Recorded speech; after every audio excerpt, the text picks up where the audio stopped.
In this off time, I didn't file them, but I've given them fancy titles. So let's see. We got Feeling Like a Taylor Mini. You probably don't want to pick that one. I don't even know why I saved that one. That doesn't sound like it's for me. We got Need to Know. We got Idiot We Love to Hate. I wonder who that is. No, that we already did that one. Done. I take it back. Zebra Muscle Adjacent. Bunkers. Oh. Whales Sad. Oh, no. Whales and Language. Which whales? Adjacent. I don't know. Blood versus Potato. Cling Wrap. This is a good list. That's all I got. What do you want? Let's go with Blood versus Potatoes. I hope it wasn't filed wrong. Well, whatever's there. Let's see it. Okay, it's from space.com, posted by Josh Dinner, March 23rd, 2023. God damn it. Why are they always old? Potatoes are better than human blood for making space bricks, scientists say. Nobody asked you, scientists. They're doing the real science work.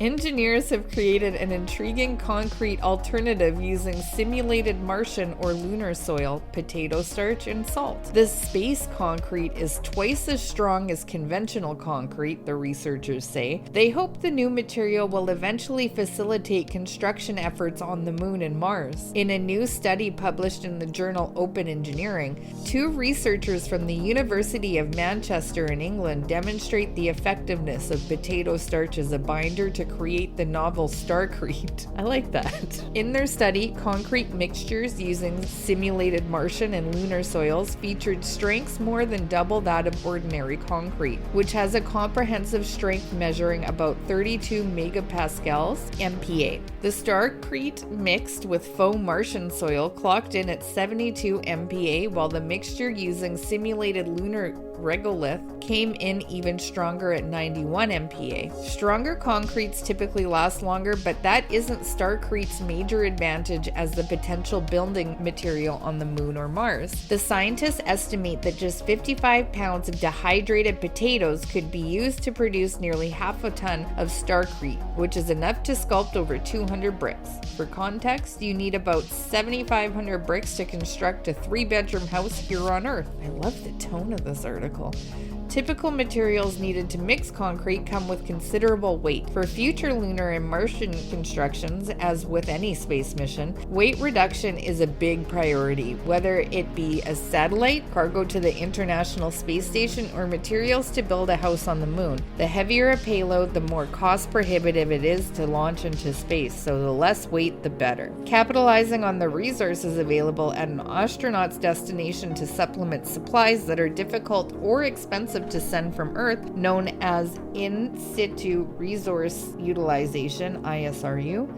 That's how I know it. That's why it gave me a little bit of trouble. Has long been the strategy when researching how humans might create sustainable outposts on other planetary bodies. Where's the blood? So the strength and durability made possible by a lightweight potato starch-based concrete mix holds high potential over conventional materials when it comes to otherworldly construction, the study team says.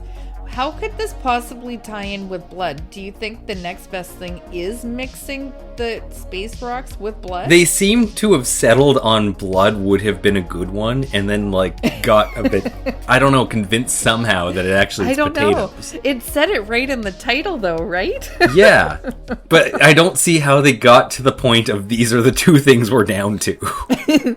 Well, potato starch wasn't the first. The first medium that University of Manchester scientists tested in their search for ISRU building supplies. In a previous study, the same team explored the possibility of using human blood and urine as binding agent. There we go. We guessed it right. It was the next sentence. For their extraterrestrial concrete, who in their right mind would think, let's mix it with blood?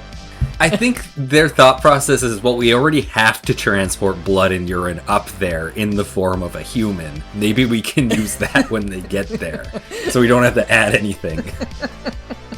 I mean, urine, yes, but why the blood? They're both renewable resources, which is the great thing. Well, sometimes. Unless it's too much blood. There's or too much fine urine. Line. Yeah, exactly. And like, if you're letting out blood in space, like, is it easy to stop? I don't know. These are the important questions. Maybe it's the next sentence. Let's read on. The blood and urine of astronauts, after all, are renewable resources. Hey, how did you know that? They stole my idea. And they're available wherever an astronaut's mission might take them. This is wild. Concrete from the researchers' trials using blood and urine. I'm sorry, these trials were probably insane. That house that's built out of space rocks and blood and urine. Piss breaks. It'll last for years. Also produce strengths above traditional mixtures, measuring about 40 MPa. These bricks constructions, however, would require the astronauts repeatedly drain their own bodily fluids, which has been viewed as a drawback. I'm good to end it there. They didn't even like the smell or the fact. Yeah, okay. I don't know. I just feel like there's not much more. Okay, I'll finish. Okay. Alan Roberts, the lead researcher for the StarCrete project and research fellow for the Future Biomanufacturing Research Hub at the University of Manchester, concedes that using potato flakes is preferable to blood and pee. Begrudgingly. Yeah. Okay, if you say so. Fine. Quote, astronauts probably don't want to be living in houses made from scabs and urine, end quote, he said in a statement. If that disappoints any current or future space travelers, go ahead and cry about it, but fret not. The opportunity to contribute literal parts of yourself into the construction of your Martian home isn't completely lost. The specific salt compound used in the potato-based StarCrete mixture is magnesium chloride, which can be abstracted from Martian soils, or luckily for you, human tears. End of article. That was beautiful. I can't wait till they end up having to choose astronauts by how depressed they are, or like how often they cry. And will you miss your family a lot? You'll probably miss them a lot. Doesn't that just... That was an incredible article. And the fact that they were testing this. I wonder who's living in a house made of blood and pee, because it's so strong. Specifically an astronaut's blood and pee. Yeah. Anyhow, that's our mini for this week. And you know what? You guys got 48 hours. You find a better use in space for blood and pee. And then get back to us. Because I'm really curious of all the ways they could be using that stuff. I bet you can. You got 48 hours left. Bye. Bye.